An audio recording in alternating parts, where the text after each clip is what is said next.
സുഹൃത്തുക്കളെ, സഹോദരങ്ങളെ, എല്ലാവർക്കും ന്യൂസ് കേരള TVMലേക്ക് സ്വാഗതം. അപ്പോൾ ഗൾഫ് മേഖലയാകെ സംഘർഷഭരിതമാണ്. അപായമണികൾ എല്ലാ ഭാഗത്തും മുഴങ്ങുന്നുണ്ട്. ആക്രമണം ആദ്യമായിട്ട് തുടങ്ങിയത് അമേരിക്കയും ഇസ്രായേലും കൂടെ ചേർന്നാണ്. ഇറാനെതിരെ ആക്രമണം നടത്തേണ്ട യാതൊരു കാരണങ്ങളുമില്ല. വെറുതെ ഒരു യുദ്ധത്തിലേക്ക് ഗൾഫ് മേഖലയെയും ഇവിടുത്തെ ജനങ്ങളെയും വലിച്ചിഴക്കുകയാണ്. ജനങ്ങളിൽ ഭയം ജനിപ്പിക്കാനും വിദ്വേഷവും വെറുപ്പും ജനിപ്പിക്കാനും അല്ലാതെ ഈ യുദ്ധം കൊണ്ട് യാതൊരു നേട്ടവും ആർക്കും ഉണ്ടാകുകയില്ല.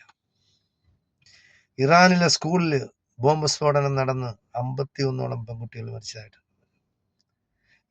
അപ്പോൾ മരണസംഖ്യ ഇനിയും കൂടാനാണ് സാധ്യത. പരിക്കേറ്റവർക്ക് ഒരുപാടുണ്ട്. അപ്പോൾ സ്കൂളുകൾ വരെ അവർ വിടുന്നില്ല. അവർ ഭയങ്കരമായ ലക്ഷ്യം വെച്ചാണ് ബോംബ് സ്ഫോടനം നടത്തുന്നത്, ബോംബിടുന്നത്, മിസൈൽ പായിക്കുന്നത് എന്നൊക്കെയാണ് യൗമാരൻ ന്യായീകരണം പറയുന്നത്. ഇസ്രയേലായിരുന്നാലും ശരി, അമേരിക്ക ആയിരുന്നാലും ശരി, യാതൊരു ബുദ്ധി വികസിച്ചിട്ടില്ലാത്ത കുട്ടികളായ അവരുടെ മേലിലാണ് ഈ കിരാതന്മാര് ബോംബ് വർഷിക്കുന്നതെന്ന് ഓർക്കുമ്പോൾ അവരുടെ മനസ്സ് എന്തുമാത്രം നികൃഷ്ടമാണെന്ന് നമ്മൾ മനസ്സിലാക്കണം. നിരപരാധികളെ കൊന്നൊടുക്കുന്നതിൽ വളരെയധികം നേട്ടമുണ്ട് എന്ന് കണക്കാക്കുന്ന ഭീകരന്മാരായ രണ്ട് രാഷ്ട്രങ്ങളാണ് ഈ അമേരിക്കയും ഇസ്രായേൽ എന്ന് പറയുന്നത്. എന്തായാലും ശരി, ആക്രമണം തുടങ്ങി വെച്ച് അവരാണ്. അവരുടെ ഇസ്രയേലിന്റെ നിലനിൽപ്പിന് വേണ്ടിയാണ് ആക്രമണം എന്നാണ് ന്യായീകരണം.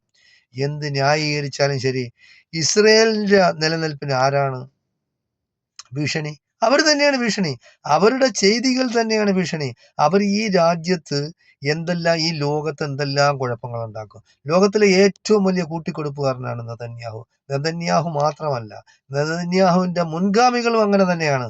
അതായത് അവർ സ്പോൺസർ ചെയ്ത ഒരു തെമ്മാടിയെ കൊണ്ട് രാഷ്ട്രത്തലവന്മാരെ വിളിച്ചു വരുത്തി അവർക്ക് സുഖസൗകര്യങ്ങൾ ഒരുക്കി കൊടുത്ത്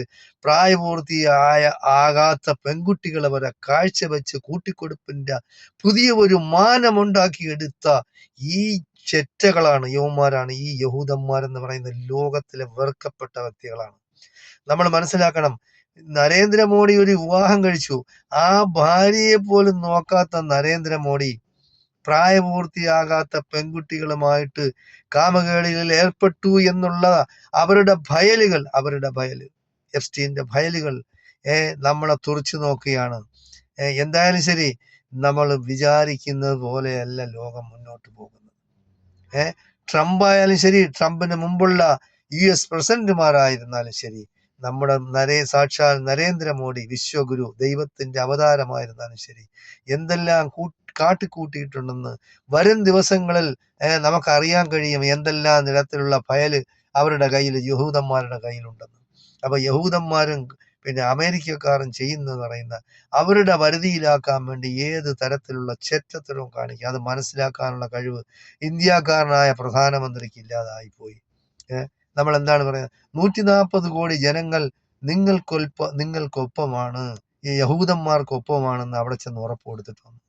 എന്തുറപ്പാണ്? ഇയാളല്ലാതെ RSSകാർ പോലും യഹൂദന്മാരെ സപ്പോർട്ട് ചെയ്യില്ല. കാര്യം യഹൂദന്മാർ ഏറ്റവും കൂടുതൽ വെറുക്കുന്ന ഒരു ജാതിയാണ് ഹിന്ദു സമൂഹം. നമ്മളൊന്ന് മനസ്സിലാക്കണം. അവരുടെ ചരിത്രം എടുത്ത് പരിശോധിച്ചാൽ മനസ്സിലാവും. വിഗ്രഹാരാധനയെ ലോകത്ത് ഏറ്റവും കൂടുതൽ എതിർക്കുന്നവന്മാരാണ് യഹൂദന്മാർ. ആ വിഗ്രഹാരാധന നടത്തുന്ന ഇന്ത്യക്കാരെ അല്ലെങ്കിൽ ഹിന്ദുക്കളെ അവർ സ്നേഹിക്കുന്നതാ. തൽക്കാല ലാഭത്തിന് വേണ്ടിയാണ് അവർ കാട്ടിക്കൂട്ടുന്നത്. ഇതെല്ലാം ലോകത്ത് ഏറ്റവും കൂടുതൽ ഹിന്ദുക്കൾ വെറുക്കുന്ന യഹൂദന്മാരാണ്. അത് നമ്മൾ മനസ്സിലാക്കണം. മുസ്ലിങ്ങളല്ല. മുസ്ലിങ്ങൾക്ക് യാതൊരു പ്രശ്നവുമില്ല. നിങ്ങൾ വിഗ്രഹം ആരാധിച്ചാലും അല്ലതിനെ ആരാധിച്ചാലും ഒരു പ്രശ്നവുമില്ല. അതൊക്കെ യൗമുൽ ഹസാബ്, നമ്മുടെ എല്ലാം കണക്ക് നോക്കുന്ന ഒരു ദിവസമുണ്ട്, ദൈവം തമ്പുരാൻ നോക്കിക്കോളും. അതിന് മനുഷ്യർ നോക്കേണ്ട കാര്യമൊന്നുമില്ല. അങ്ങനെ വിശ്വസിക്കുന്നവരാണ് മുസ്ലിങ്ങൾ. അപ്പോൾ അതുകൊണ്ട് നമ്മൾ മനസ്സിലാക്കാനുള്ളത്, അതായത് ഇവിടെയുള്ള ഈ ഇന്ത്യയിലുള്ള RSSകാരും സംഘപരിവാർ ശക്തികളും യഹൂദന്മാർക്ക് കൈയടിക്കുന്നു. നിങ്ങളത് പിന്നീട് മനസ്സിലാവും നിങ്ങൾക്ക് യഹൂദന്മാർ ആരാണെന്ന്. നമ്മുടെ രാജ്യത്തെ ഒറ്റുകൊടുക്കും. നമ്മുടെ സാമ്പത്തിക തകർച്ചയാണ് അവരുടെ ലക്ഷ്യം. ഇന്ത്യയുടെ വികസനവും ഇന്ത്യയുടെ വളർച്ചയും ഉയർച്ചയും കണ്ട് അസൂയപ്പെട്ട ഈ പാശ്ചാത്യ രാജ്യങ്ങളും യഹൂദന്മാരും അമേരിക്ക എന്ന് പറയുന്ന ഇന്ത്യയുടെ സാമ്പത്തികമായ തകർച്ചയാണ് ലക്ഷ്യമിടുന്നത്. അത് മനസ്സിലാക്കാനുള്ള കഴിവ് ഇവിടെയുള്ള RSSകാർക്കും സംഘപരിവാറുകാർക്കും ഇല്ലാതായി പോയതിൽ നമ്മൾ പരിതപിച്ചിട്ടേ കാര്യമുണ്ട്. അവരെന്താണെന്ന് പറഞ്ഞാൽ അവരനുഭവിച്ച് തീർക്കും. അത്രയേ ഉള്ളൂ. എന്തായാലും ശരി, ഗൾഫ് രാഷ്ട്രങ്ങളിലുള്ള എല്ലാ രാജ്യങ്ങളിലേക്കുമുള്ള വിമാന സർവീസുകൾ റദ്ദ് ചെയ്തിരിക്കുകയാണ്. കഴിയുന്നത്ര നമ്മുടെ ഇന്ത്യക്കാരായ പിന്നെ സഹോദരങ്ങൾ യാതൊരു കാരണവശാലും തൽക്കാലം യാത്ര നീട്ടിവെക്കുകയേ ഗതിയുള്ളൂ. അല്ലാതെ യാതൊരു രക്ഷയില്ല. എല്ലാ വ്യോമപാതകളും ഗൾഫ് രാഷ്ട്രങ്ങളും ഈ ഇസ്രയേലും നമ്മുടെ ഇറാനും എല്ലാം അടച്ചിരിക്കുകയാണ്. വ്യോമപാതകളെല്ലാം അടച്ചിരിക്കുകയാണ്. വളരെയധികം ശ്രദ്ധിക്കണം, സൂക്ഷിക്കണം. യാത്രകൾ പുറപ്പെടുകരുത് എങ്ങോട്ടും. ഗൾഫ് രാജ്യങ്ങളിലേക്കായിരുന്നാലും ശരി, അല്ലാത്ത രാജ്യങ്ങളിലേക്ക് തൽക്കാലം വിമാന സർവീസുകളിൽ നിങ്ങൾ കഴിയുന്നത്ര യാത്ര ചെയ്യരുത്. ഒരുവിധപ്പെട്ട എല്ലാ വിമാന സർവീസുകളും നിലച്ചിരിക്കുകയാണ്. എല്ലാവരും പല സ്ഥലത്തും കുടുങ്ങിക്കിടക്കുകയാണ്. ഭാര്യയും ഭർത്താവും ഒരു സ്ഥലത്ത്, മക്കൾ വേറൊരു സ്ഥലത്ത്, ഭാര്യയും മക്കളും ഒരു സ്ഥലത്ത്, ഭർത്താവ് വേറൊരു സ്ഥലത്ത്. അങ്ങനെ ഒരുപാട് ദുരിതങ്ങൾ അനുഭവിക്കുകയാണ് നമ്മുടെ നാട്ടിലെ ജനങ്ങൾ. അപ്പൊ ഇതൊന്നും മനസ്സിലാക്കാനുള്ള ചിന്താശക്തി നമ്മുടെ നരേന്ദ്രമോദിക്കോ പിന്നെ ട്രംപിനോ ഈ നെതന്യാഹുവിനോ ഒന്നും ഇല്ലാതായി. മനുഷ്യൻ വെറുക്കണ ഇവരെയല്ല. ഒരു യുദ്ധം ഉണ്ടാക്കി വെച്ചാൽ ആർക്കെന്താണ് നേട്ടം? ആർക്കും ഒരു നേട്ടം ഉണ്ടാവില്ല. നഷ്ടമല്ലാതെ നേട്ടമുണ്ടായത് ചരിത്രമില്ല യുദ്ധം കൊണ്ട്. അവർ ഏത് രീതിയിലും യുദ്ധം ഉണ്ടാക്കുക. അതിപ്പോൾ വിയറ്റ്നാമിലായിരുന്നാലും ശരി, വെനിസ്വേലയിലായിരുന്നാലും ശരി, അതിന് ഇറാഖിലായാലും സിറിയയിലായാലും, അവരിനി ഇറാനിലായാലും ഇന്ത്യയിലായിരുന്നാലും, യുദ്ധം കൊണ്ട് പാകിസ്ഥാനിലായിരുന്നാലും ബംഗ്ലാദേശിലായിരുന്നാലും അഫ്ഗാനിസ്ഥാനിലായിരുന്നാലും നേട്ടം ആർക്കും ഒന്നും ഉണ്ടാവില്ല. നഷ്ടമല്ല, നഷ്ടത്തിന്റെ കഥയല്ലാതെ യുദ്ധം വേറൊന്നും പറയുന്നില്ല.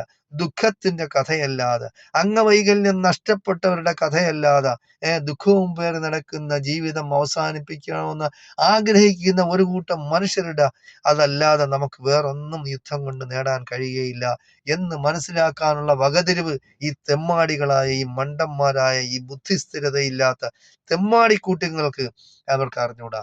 വേറൊന്നും അറിയാൻ കഴിയില്ല. എന്തായാലും ശരി, നമുക്ക് ഗൾഫ് രാഷ്ട്രങ്ങൾ എന്ന് പറയുന്ന ഇന്ത്യയുടെ നട്ടെല്ലാണ്, സാമ്പത്തിക നട്ടെല്ലാണ് ഗൾഫ് രാഷ്ട്രങ്ങളും ബാക്കിയുള്ള രാജ്യങ്ങളും എന്നൊക്കെ പറയുന്നത്.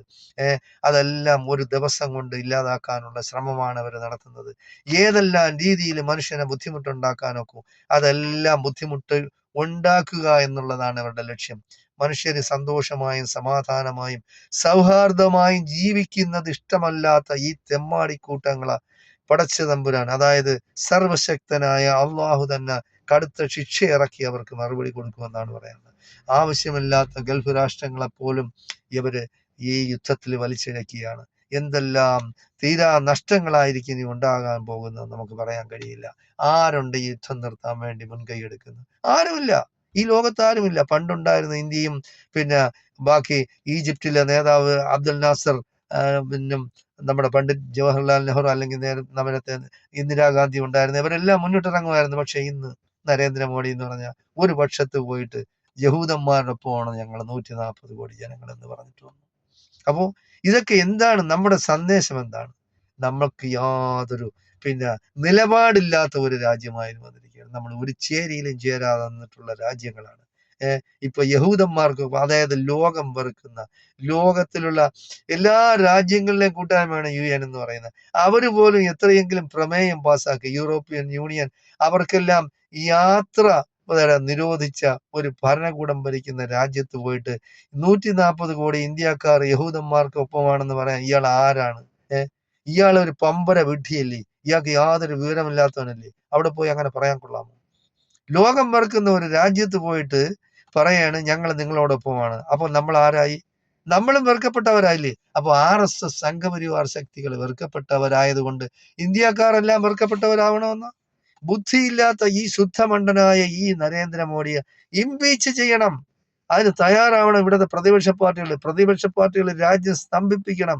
നരേന്ദ്രമോദിക്കെതിരെ തെരുവിലിറങ്ങണം. അയാളെ ജീവിക്കാൻ വിടരുത് ഇന്ത്യയിൽ.